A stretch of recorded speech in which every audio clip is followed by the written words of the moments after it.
Hello everyone, सभी को मेरा नमस्कार। जैसे कि आप लोगों ने थंबनेल पे देखा होगा कि जो आज का टॉपिक क्या है, जैसे कि धरती की उत्पत्ति, यानी कि धरती की उत्पत्ति के बारे में आज हम देखेंगे। उसके कौन कौन से कारण हैं, जैसे वैज्ञानिक या पौराणिक कारण को हम इस वीडियो में देखने वाले हैं। जैसे आप लोगों का सपोर्ट होगा, मैं इससे आगे बढ़ाती रहूंगी। जियोग्राफी चैनल है, उसको आप लोगों का सपोर्ट चाहिए और आप लोगों को यह वीडियो पसंद आया तो आप इसको ज़रूर सब्सक्राइब करें और दूसरों को भी शेयर करें।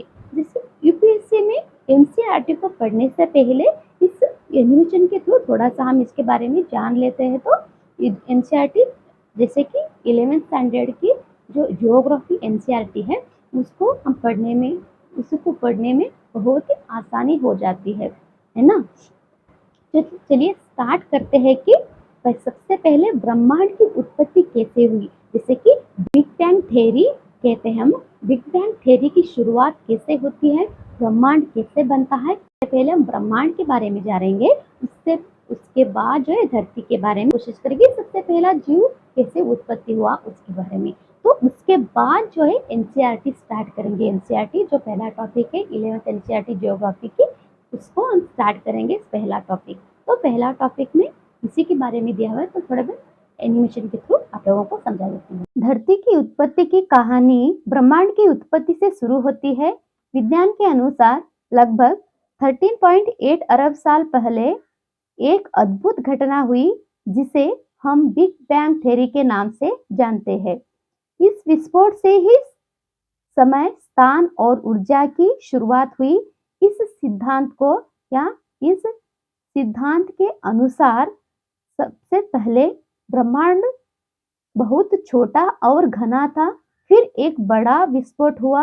धीरे धीरे ब्रह्मांड का विस्तार हुआ और इसमें विभिन्न गैसों और धूल कणों का निर्माण हुआ। ये गैसें और धूल गुरुत्वाकर्षण के कारण एकत्रित होकर तारे, ग्रह और आकाशगंगाएं बनी।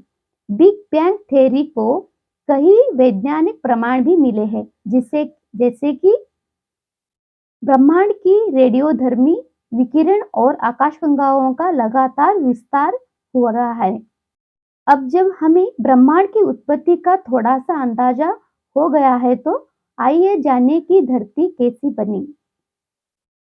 बिग बैंग थ्योरी के लाखों वर्षों बाद हमारा सौरमंडल बना। इसके निर्माण की प्रक्रिया कुछ इस प्रकार थी। लगभग 4.6 अरब साल पहले एक विशाल गैस और धूल का बादल अंतरिक्ष में तैर रहा था। इसे सोलर नेबुला कहते हैं। यह बादल धीरे धीरे सघन हुआ और एक स्थान पर गुरुत्वाकर्षण के कारण घिरने लगा। इस प्रक्रिया में एक केंद्र बना, जो बाद में हमारा सूर्य बना। इसके चारों ओर बची हुई धूल कण और गैस से छोटे छोटे टुकड़े बनने लगे, जिन्हें हम प्लेट टेमिस्मस कहते हैं। यही प्लेट टेमिस्मस आपस में टकराकर धीरे धीरे बड़े ग्रहों में बदल गए और इन्हीं में से एक धरती भी है। उदाहरण के लिए सौरमंडल के निर्माण की प्रक्रिया बहुत लंबी और जटिल थी। सूर्य के चारों ओर मौजूद गैस और धूल कण के बादल से धीरे धीरे ग्रहों का निर्माण हुआ। धरती भी इन्हीं में से एक है, जो धीरे धीरे वर्तमान रूप में आई है। धरती के बनने के समय यह बहुत गर्म और ज्वालामुखीय गतिविधियों से भरी हुई थी। इसका प्रारंभिक स्वरूप आज के धरती जैसा नहीं था। प्रारंभिक धरती एक पिघली हुई गेंद की तरह थी, जिनमें से जगह जगह पर ज्वालामुखी फूट रहे थे। धीरे धीरे धरती का बाहरी हिस्सा ठंडा होने लगा और एक कठोर परत बनी, जिन्हें आज हम क्रस्ट कहते हैं। धरती के केंद्र में अभी भी पिघला हुआ लोहा और निकल मौजूद है, जो धरती के चुंबकीय क्षेत्र का निर्माण करता है। इस समय सौरमंडल में एक छोटी सी वस्तु धरती से टकराई, जिससे चंद्रमा का निर्माण होता है। अब हम जानते हैं कि धरती किस तरह की परिस्थितियों से गुजरी और किस तरह इसका प्रारंभिक विकास हुआ।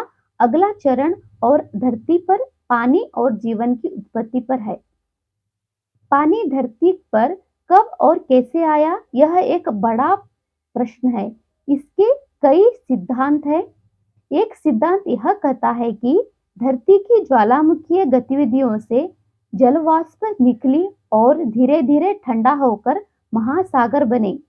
दूसरा सिद्धांत यह बताता है कि अंतरिक्ष के आई धूमकेतु और उल्कापिंडों के साथ पानी धरती पर आया।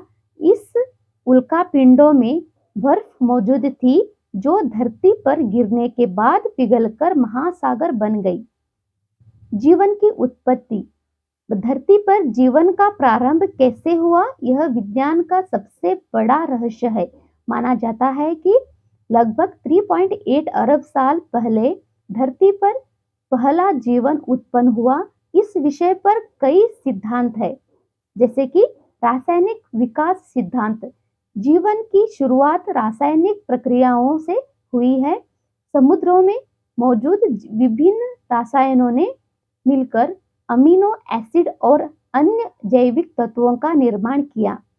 सजीव कोशिकाओं का निर्माण, ये जैविक तत्व आपस में मिलकर सरल कोशिकाएं बनी जो जीवन का पहला रूप था। धीरे धीरे इन कोशिकाओं ने विकास और जीवन के अधिक जटिल रूप बनने लगे। धीरे धीरे इन कोशिकाओं ने विकास किया और जीवन के अधिक जटिल रूप बनने लगे। उदाहरण के लिए समुद्रों में छोटे छोटे जीवाणु और शैवाल सबसे पहले बनने लगे और इन्हीं से आगे चलकर पेड़ पौधे, जानवर और अंत में मनुष्य का भी विकास हुआ। पौराणिक दृष्टिकोण से धरती की उत्पत्ति को देख लेते हैं। अब तक हमने वैज्ञानिक दृष्टिकोण से धरती की उत्पत्ति को समझा, लेकिन मानव सभ्यता की शुरुआत से ही विभिन्न पौराणिक कथाओं में धरती की उत्पत्ति के बारे में बताया गया है। हिंदू पौराणिक कथाएं यानी कि हिंदू धर्म के अनुसार भगवान विष्णु ने ब्रह्मांड की रचना की थी। कहा जाता है कि समुद्र के बीच भगवान विष्णु ने शेषनाग पर विश्राम किया और उनके नाभि से ब्रह्मा जी का प्रकट हुआ, जिनके द्वारा सृष्टि का निर्माण होता है। ग्रीक मैथिक के अनुसार धरती की उत्पत्ति गाय या गाया नामक देवी से हुई, जो पृथ्वी की देवी मानी जाती है। ईसाई धर्म के जो होली बाइबल है उसके अनुसार भगवान ने 6 दिनों में दुनिया की रचना की। पहले दिन रोशनी, दूसरे दिन आकाश, तीसरे दिन धरती और पौधों का निर्माण हुआ। धरती की उत्पत्ति एक अत्यंत जटिल और लंबी प्रक्रिया है, जिसे समझने के लिए हमें कई वैज्ञानिक और पौराणिक दृष्टिकोणों का सहायता लेनी पड़ती है। वैज्ञानिक या विज्ञान ने हमें धरती की उत्पत्ति के बारे में विस्तृत जानकारी दी है, जबकि पौराणिक कथाओं ने इसे हमारे जीवन और संस्कृति के साथ जोड़कर समझाया है। धरती की इस अनोखी यात्रा में समय समय पर होने वाले विकास ने इसे आज भी स्थिति में लाया है और यह प्रक्रिया अभी भी जारी है। हमारा कर्तव्य है कि हम इस धरती की सुरक्षा करें और इसके अद्भुत जीवन को बनाए रखें। को बहुत सारा मदद मिला होगा आपकी पढ़ाई के लिए या आपका जानकारी के लिए, तो तब तक के लिए सब्सक्राइब करें और उसको आगे शेयर करें। ओके, तब तक के लिए धन्यवाद।